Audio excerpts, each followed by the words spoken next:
Fala aí, pessoal. Beleza? Como estão passando? Vamos dar continuidade à nossa disciplina de Fisiologia 1 com relação à fisiologia do sistema cardiovascular, né? Lembra que nós ainda estamos falando sobre essa fisiologia cardiovascular, e que semana passada, né, se não me engano, eu passei um trabalho para vocês para abordarem sobre pressão arterial. E hoje é sobre isso que nós iremos ver, né? Então, vocês já fizeram esse trabalho, vocês já estudaram, então agora vai ficar mais simples, né? O objetivo era isso, fazer vocês trabalharem em cima do tema proposto para ficar mais simples o entendimento a partir da aula que a gente vai fazer agora, ok? Lembrando que qualquer dúvida é só me chamarem e a gente discorre sobre essas dúvidas, ok? Então vamos lá.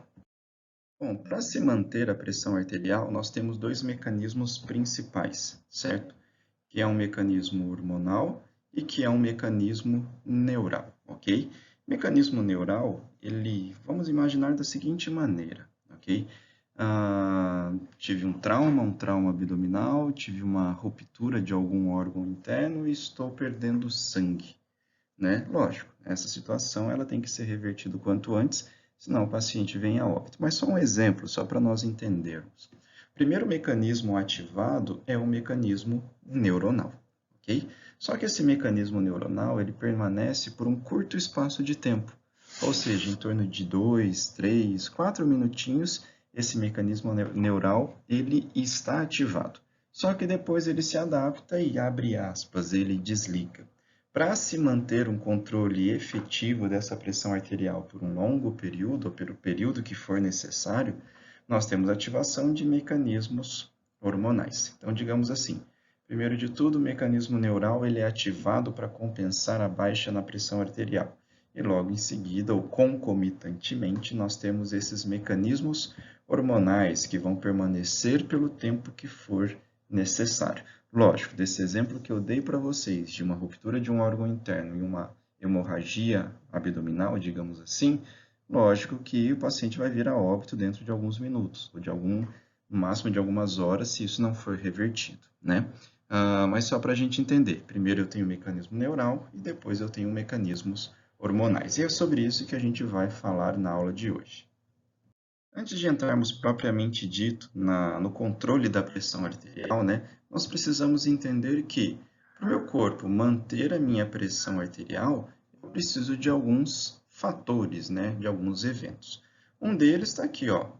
Primeiro, eu preciso de uma bomba empurrando todo este líquido para frente e mantendo ou determinando a pressão arterial, ok? Então, quer dizer que se meu coração está com a frequência cardíaca alterada, se ele não está conseguindo bombear este sangue corretamente, a minha pressão ela vai ser baixa. Sim, eu preciso também, olha só, de resistência periférica. Quando eu falo em resistência periférica, eu estou falando em vasoconstrição daqueles vasos arteriais, logicamente, mais periféricos. Concorda que, conforme meu vaso sanguíneo vai ficando mais estreito, ó, então vamos fazer dois exemplos aqui. Um exemplo da esquerda e o outro exemplinho aqui da direita. Vamos imaginar que esses dois exemplos aqui são vasos sanguíneos, ok?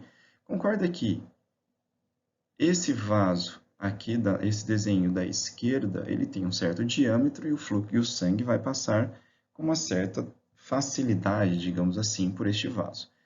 Se acontecer deste vaso sanguíneo ficar vasoconstricto, ou seja, se ocorrer uma vasoconstrição, o diâmetro desse vaso diminuiu e concorda que fica mais difícil para o sangue passar dentro deste vaso, porque eu diminuí o seu diâmetro. Então, quando eu falo em resistência vascular periférica, eu estou falando nisso, né? Quando meu vaso sanguíneo fica vasoconstrito, dificultando, portanto, a passagem desse sangue. Então, quando a gente fala em resistência periférica, é isso que eu estou falando. Meus vasos sanguíneos têm que ter essa capacidade de contração e relaxamento, né? Ou vasoconstrição, aumentando a resistência, portanto, aumentando pressão arterial, ok? Se meus vasos perderem essa capacidade, eu não consigo manter a pressão arterial. Para manter a pressão arterial, também preciso de viscosidade sanguínea. Nós ainda não tivemos fisiologia hematológica, mas nós iremos ter? Vamos pensar assim, a gente vai ver isso ainda, tá? O nosso sangue, basicamente, ele é composto por água e por células. Vamos imaginar que a quantidade de células do meu sangue diminua, consequentemente, meu sangue ele vai ficar, abre aspas, mais aquoso, né? Ou mais diluído, mais líquido. E isso vai influenciar diretamente na viscosidade sanguínea, e um sangue menos viscoso, a pressão não é mantida, ok? Preciso também, para manter pressão arterial, quantidade de sangue, né? Vamos imaginar novamente aquele exemplo que eu dei, paciente que sofreu um trauma abdominal, uma ruptura de algum órgão interno, e agora ele está tendo uma hemorragia. Então, ele está perdendo este líquido para fora do vaso sanguíneo. Consequentemente, ele não consegue manter a pressão arterial. E quando eu estou falando nessa elasticidade das paredes arteriais, isso está relacionado diretamente à resistência periférica, né? Aquela capacidade do meu vaso ter um diâmetro, e agora esse vaso teve uma vasoconstrição e ele fica num diâmetro menor. Então, para se manter pressão arterial, eu preciso desses eventos, né?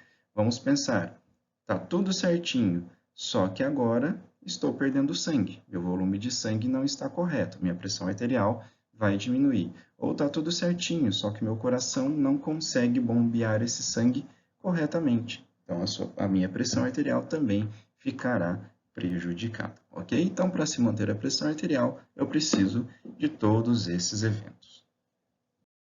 Então, aqui, pessoal, ó, basicamente resumido os 3 mecanismos que vão controlar a nossa pressão arterial. Um sistema chamado de sistema vasopressina, que ele é dado por um hormônio chamado de hormônio antidiurético. Então, vocês já conseguem perceber o que ele vai fazer. Ele é contra a diurese. Se a diurese é jogar água fora, quer dizer que ele é contra isso. Então, ele é contra a perda de água, ok? Então, um hormônio chamado de antidiurético. Então, está aqui um sistema chamado de sistema vasopressina. Um outro sistema que é chamado de sistema renina, angiotensina, aldosterona, que a gente vai explicar detalhadamente cada um desses daí. E um outro mecanismo controlador que é chamado de fator natriurético atrial. Então, olha só, peraí, se eu estou falando atrial, significa que é um hormônio liberado pelo meu coração? Sim, é um hormônio esse chamado de fator natriurético atrial. Na verdade, ele vai se opor a esses 2 mecanismos. Então, vamos lá. Esse primeiro mecanismo, chamado de ADH, ou vasopressina, e esse renina-angiotensina-aldosterona, o que eles vão promover? Vão promover aumento de líquido circulante, através da reabsorção pelos rins, ou enfim, alguns mecanismos que a gente vai ver. Então, quer dizer que esses 2 sistemas, o que eles vão fazer? Aumentar líquido circulante, ok? Então, vamos lá de novo. Esses 2 mecanismos, eles vão aumentar líquido circulante. Vocês viram no slide passado que, para se ter pressão arterial, eu preciso ter volume de líquido circulando, não é isso? Quando a gente fala em fator natriurético atrial, eu estou falando num hormônio que vai contra esses 2 sistemas, ou seja, ele vai fazer com que o meu corpo perca água. No caso, é um mecanismo de equilíbrio, que a gente vai entender certinho como que vai acontecer isso daí, ok? Mas já deixa pronto seu papel, sua caneta, suas anotações e vá fazendo essas anotações, ok? Que a gente vai explicar cada uma delas.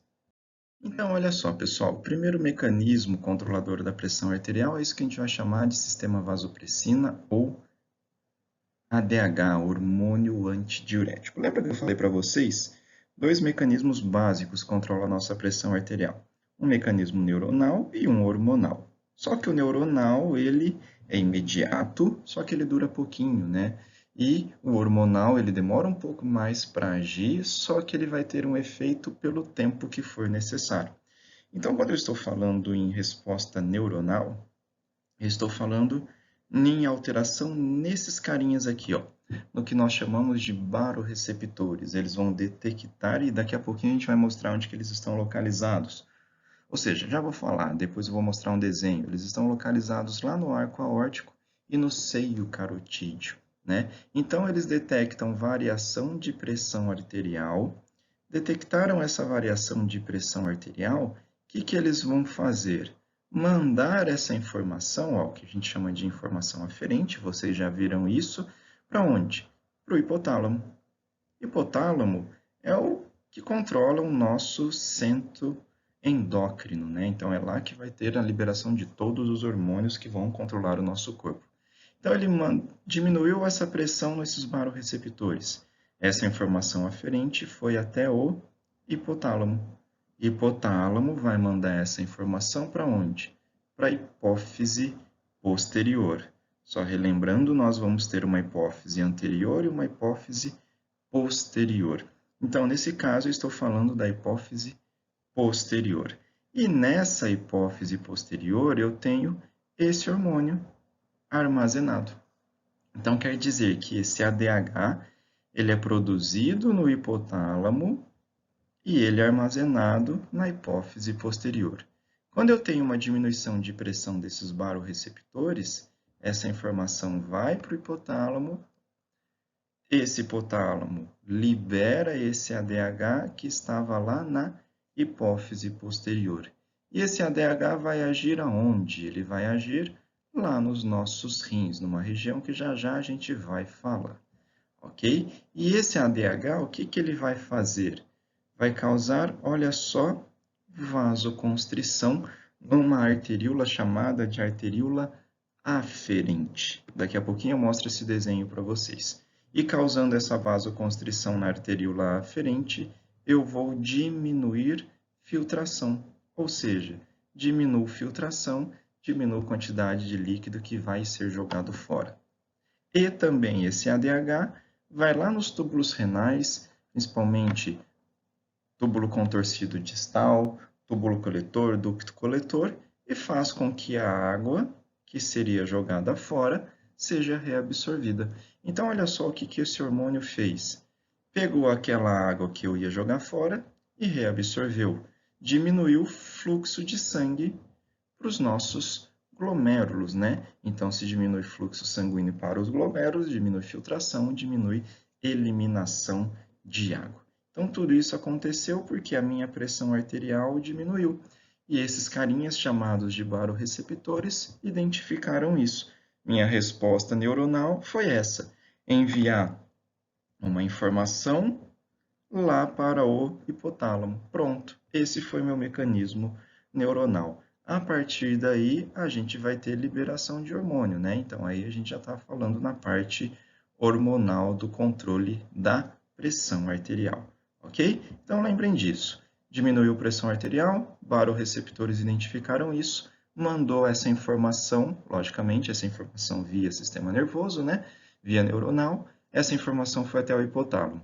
Agora, a partir daí, já estamos no sistema hormonal. O hipotálamo se comunica com a hipófise e a hipófise libera esse hormônio chamado de hormônio antidiurético, ou ADH.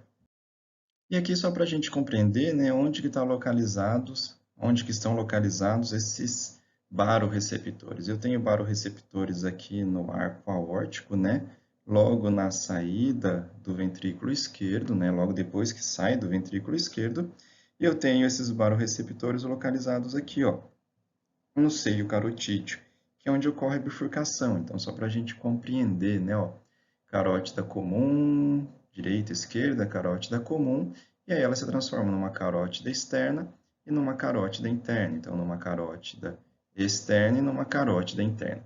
Nessa bifurcação, nós temos esse seio carotídeo. Então, notem que são locais próximos ou grudadinhos aqui ao coração, né? Só para a gente entender, essa divisão do seio carotídeo, essa divisão da carótida, né, ela ocorre no ramo da mandíbula. Então, bem próximo também ao coração. Então, se ocorre alguma diminuição de pressão nesses locais, significa que tem alguma coisa errada realmente com a minha pressão arterial. Bom, eles interpretaram isso, mandou uma informação lá para o meu sistema nervoso central. Aqui está mostrando, né, só a partir de qual nervo e tudo mais. Então, só para... Isso aqui não é o nosso foco hoje, mas aí essa informação vai lá para o hipotálamo, e o hipotálamo libera aquele hormônio antidiurético. O hormônio antidiurético ele vai agir aqui, ó. A gente ainda não teve fisiologia renal, mas nós vamos ter tudo isso, mas já adiantando para vocês. E isso daqui é o meu glomérulo, e tudo isso daqui são os nossos túbulos renais, né? Túbulo proximal, alça de Henle, túbulo distal, ok? A gente vai ver tudo isso. Então, eu tenho uma arteríola que chega, e eu tenho uma arteríola que sai deste glomérulo, que a gente chama de arteríola aferente e arteríola eferente. Então, a que chega é a nossa arteríola aferente. Aquele hormônio antidiurético, o que ele vai fazer? Causar vasoconstrição dessa arteríola. Causando vasoconstrição, eu tenho menor filtração glomerular. Se eu tenho menor filtração glomerular, menor eliminação de líquido, né? Menos formação de urina, no caso. Então, só para nós entendermos onde que estão localizados esses baroreceptores e o que ele vai fazer. Além disso, aquele hormônio antidiurético, aqui em região de túbulo distal e túbulo coletor, o que ele vai fazer? Promover a reabsorção de água, que normalmente não aconteceria, só vai acontecer agora por causa da ação deste hormônio antidiurético. Então, notem o que ele está fazendo, aumentando a volemia. Lembra de novo quais são os eventos necessários para se manter pressão arterial, e agora ele está aumentando a volemia. E agora, olha só, lembra que nós estamos com a pressão arterial baixa, né? Por isso que os baroreceptores identificaram isso, fizeram hipotálamo liberar um ADH, a ADH foi e agiu nos seus respectivos locais. E agora, olha só, quando eu tenho uma pressão arterial baixa, lógico, meus rins também vão sofrer com isso. Todos os órgãos, né? Agora, quando a gente fala nos rins, essa pressão arterial baixa lá na artéria renal, então tá aqui, ó, lá na artéria renal, vai fazer com que o meu rim libere renina. Espera aí. Então, eu tive uma pressão arterial baixa, estimulei meus baroreceptores, liberou hormônio antidiurético que vai promover reabsorção de água. Exato. E essa pressão baixa também vai fazer o quê? Com que o rim libere uma substância chamada de renina. Perfeito. Essa renina, ela é liberada por umas células que a gente vai mostrar daqui a pouquinho para vocês. E olha o que eu tinha falado aqui também. Ó, os baroreceptores, ou seja, a estimulação neural, ela é imediata, só que ela dura por um curto espaço de tempo. E depois, esses baroreceptores se adaptam a essa pressão arterial diminuta. Já o nosso sistema hormonal, ó, sistema renina, angiotensina, aldosterona, vai demorar mais para atuar, só que permanece até o meu problema ser solucionado. Então, vamos pensar que meu animal tem uma pressão arterial baixa por uma baixa volemia. Esse sistema renina, angiotensina, aldosterona vai permanecer até a minha volemia ser reposta, ok? Então, isso que vocês têm que compreender, isso que vocês têm que entender, tá? E agora a gente vai mostrar onde que é liberada essa renina e o que que essa renina vai fazer. Então, olha só, diminuiu a pressão arterial, o rim vai liberar renina. De onde que essa renina vai ser liberada? De um grupo celular chamado de células justaglomerulares. Daqui a pouquinho eu vou mostrar, não adianta eu falar isso para vocês agora, porque eu prefiro mostrar isso no nosso desenho. Então, diminuiu a pressão arterial, liberei renina, essa renina foi liberada nos rins, logicamente, pelos rins, né? E foi liberada por esse grupo de células chamadas de células justaglomerulares. O que essa renina vai fazer? Prestem atenção que daqui a pouquinho eu mostro um esquema, vai ficar mais simples. Essa renina vai ser liberada no sangue. No sangue, ela vai encontrar este carinha, chamado de angiotensinogênio. Esse angiotensinogênio foi produzido pelo fígado. Ele é produzido constantemente, produzido e liberado. Mas esse angiotensinogênio não faz nada, ok? A renina sendo liberada no sangue, lá no sangue ela vai encontrar esse angiotensinogênio e vai fazer a transformação do angiotensinogênio em angiotensina do tipo 1. Então, olha só, liberei renina, essa renina encontrou o angiotensinogênio, que foi produzido pelo fígado, né? E esse angiotensinogênio agora foi transformado em angiotensina do tipo 1.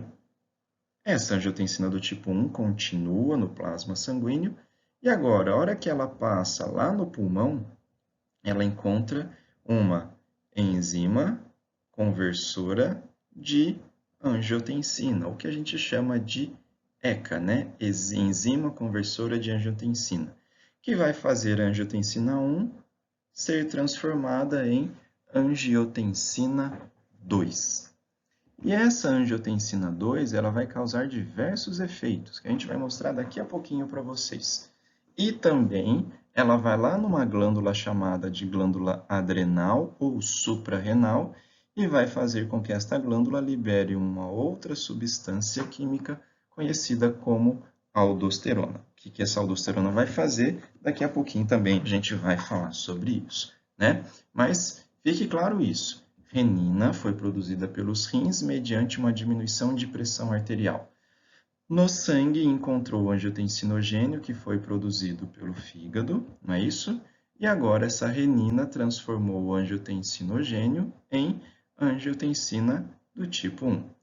Quando ela passou pelos pulmões, tem uma enzima que converteu essa angiotensina do tipo 1 em angiotensina do tipo 2. E essa angiotensina do tipo 2 vai fazer com que a minha glândula adrenal produza e libere uma substância chamada de aldosterona. Ok? Então, isso que é o nosso sistema renina-angiotensina-aldosterona.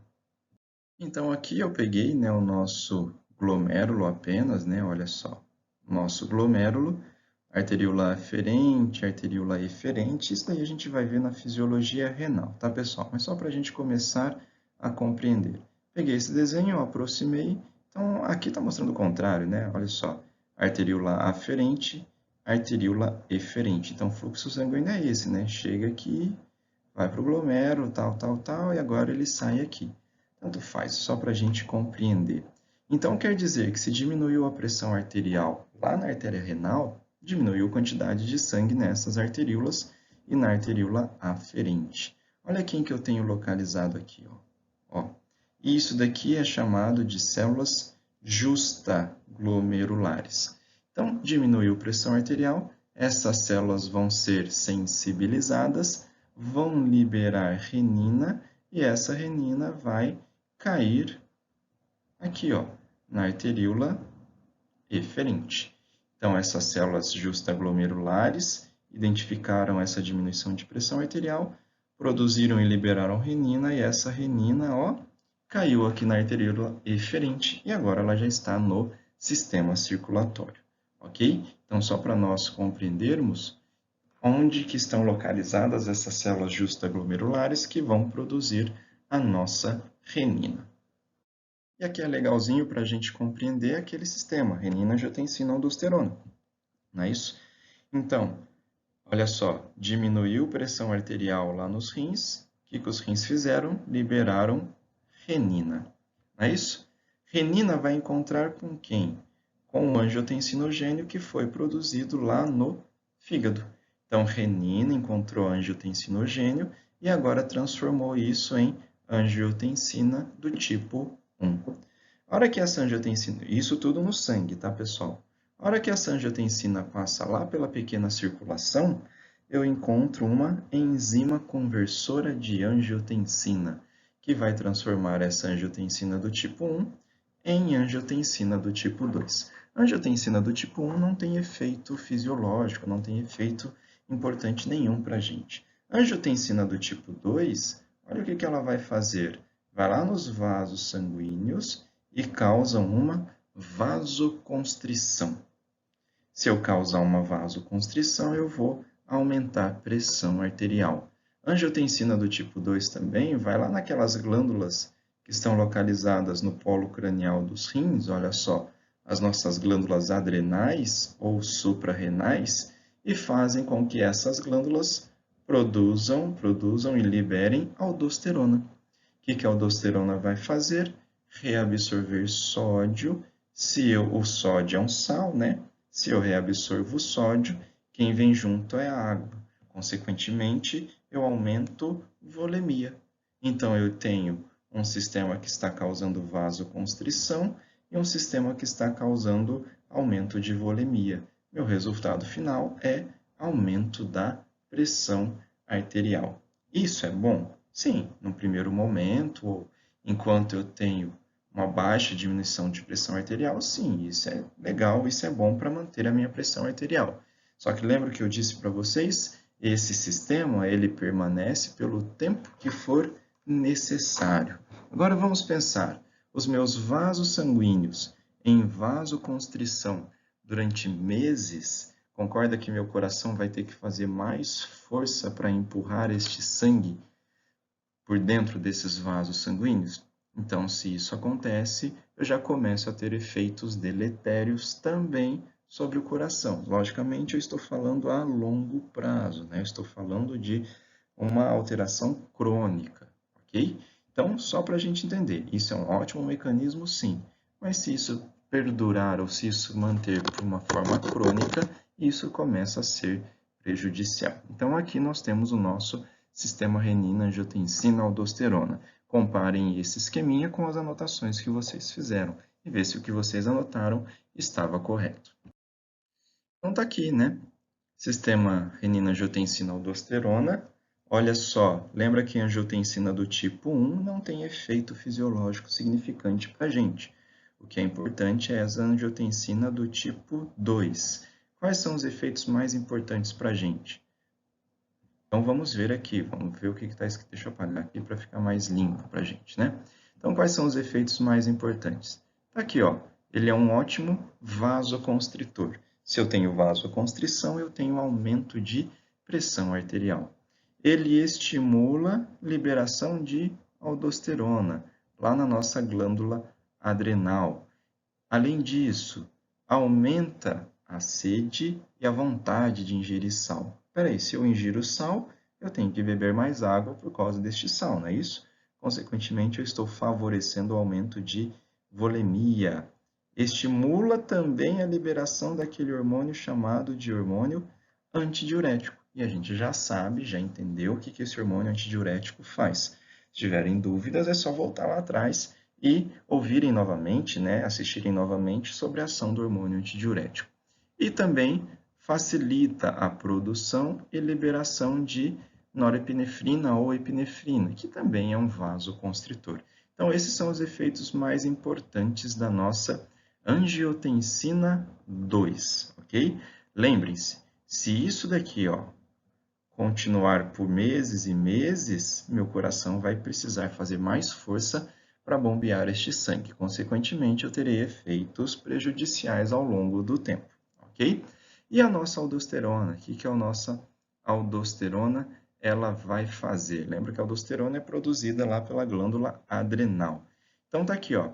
A aldosterona promove reabsorção de sódio. Vamos ficar só aqui, ó. Sódio.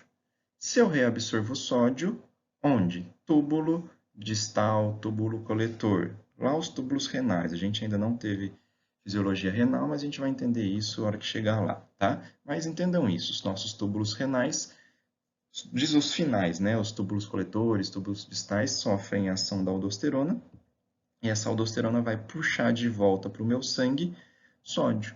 Sódio é sal. Se eu puxo sal para o meu túbulo renal, se eu reabsorvo sal, quem que vai vir junto? A água. Então, eu estou aumentando a volemia. Então, está aqui, ó, reabsorção concomitante de água, aumentando volume vascular, ou seja, aumentando a volemia. Então, o sistema renina-angiotensina-aldosterona, junto com a ADH, o que eles estão fazendo? Aumentando volemia, aumentando fluxo circulante. E agora, um último mecanismo controlador, né, que é o nosso fator natriurético atrial. Se vocês lembram que eu falei lá no comecinho, esse daqui ele se opõe ao ADH e ao sistema renina-angiotensina-aldosterona. Exato.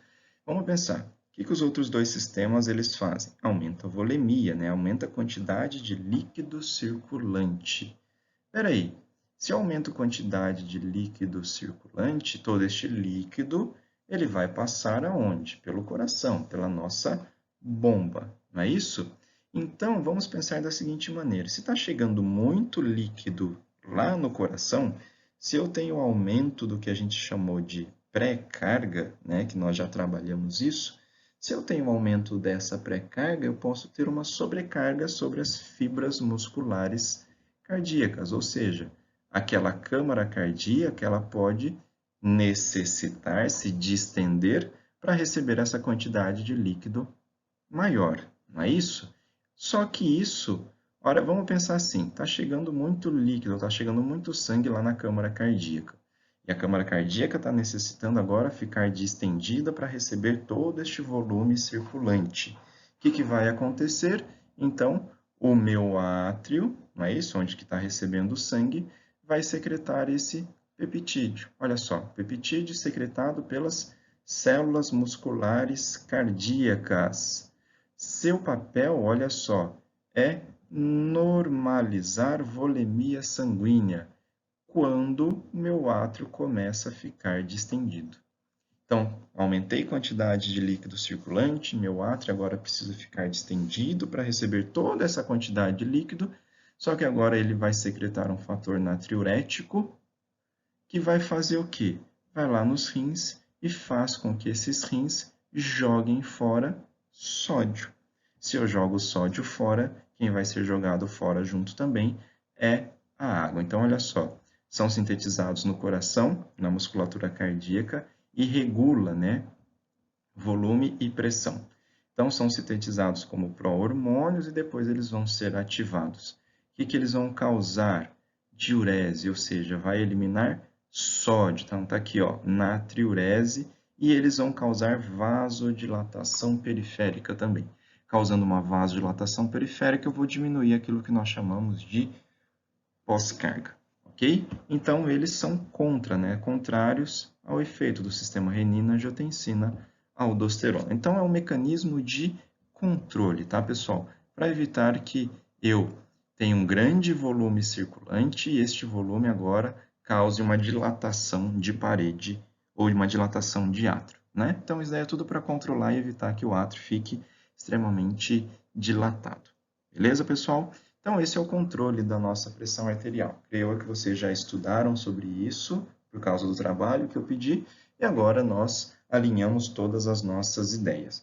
Qualquer dúvida que vocês tiverem no horário de aula, podem me procurar via WhatsApp ou qualquer outro meio digital, que a gente sana essa dúvida instantaneamente. Beleza, pessoal? Então, por hoje é isso. Grande abraço a todos e bom estudo!